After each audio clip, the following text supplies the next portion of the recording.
Oduu keenya kan guyyaa har'aan jalqabnee isiniif dhiyaannee jirra hanga xumuraatti nu faana taasisaa isiniin jennaan.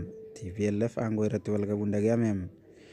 Oduu keenya kan biyya alaatiin gaazexeessaa isaan lammii Eertiraa yeroo hedduu fidhaa keessa ture eenyu kan jedhuuf hanga xumurichaatti nu faana taasisaa isiniin jennaan. TPLF aangoo irratti akkaan wal qabaataa jiraachuun isaanii dhaga'ame. Gareen Gabreesiyoon Gabra Mikaa'eliin durfamu obbo Geetaachoo Raddaa aangoo irraa kaasuudhaaf qophaa'aa jiraachuun isaanii dhaga'ame. Obbo Geetaachoo Raddaadhaa ibsa guyyaa kaleessaa baaseen gareen kun aangoo humnaan harkaa fudhachuudhaaf magaalotaa fi godinoota keessattis akkasuma naannoo magaalaa Maqalee guutuutti tattaaffii adda addaa godhaa jiran jechuudhaan obbo Geetaachoo Raddaa dubbatan. Obbo Gabreesiyoon Gabra Mikaa'el gareen adda bilisa baasaa uummata Tigraayiin kan durfamu obbo Gabreesiyoon Gabra Mikaa'el akkamiin aangoo irraa fuudhuudhaaf yaalii godhaa jiran kan jedhuuf mootummaan yeroo ce'umsaa naannoo Tigraay nuuf hin taane jechuudhaan mormaa jiran. Dhiyeenya kana irratti akka dhagahamutti bulchiinsa magaalaa tokkoo fi bulchiinsa aanaadhaa tokko aangoo irraa kan kaasan gareen kun akkaan Geetaachoo Raddaadhaa yaachisuun isaanii dhagahame.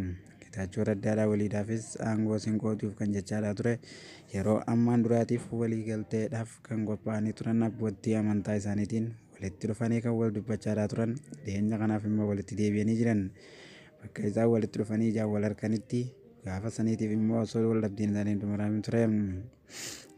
Dubbiin kun akkaan kan isaan ajaa'ibsiise lammiileen Tigraay hedduu takka kan yaaddeessan isaan taasise. Gaazexeessaan lammii Eertiraa kun akkamiin mana hidhaa yeroo hedduu ture kan jedhus nama ajaa'ibsiisa. Gaazexeessaan Sayyid Tisgaas mana hidhaadhaa waggaa 23 erga tureen booda bara kana keessa bara 2024 gadi dhiifamuun isaa dhagahame. Gaazexeessaan kunis badhaasa ajaa'ibsiisoo ta'e kan argatee fi akkasuma badhaasa fudhachuudhaan kan galate. Gaazexeessaan kun sababiin inni itti hidhamee tures bara 2003 wayita hidhamutti mootummaa Eertiraadhaatiin mirga bilisummaa jedhuun kan barreessee ture. Gaazexeessaan kun xiqqoon booda mootummaa biyyattiitiin to'annoo jala oole.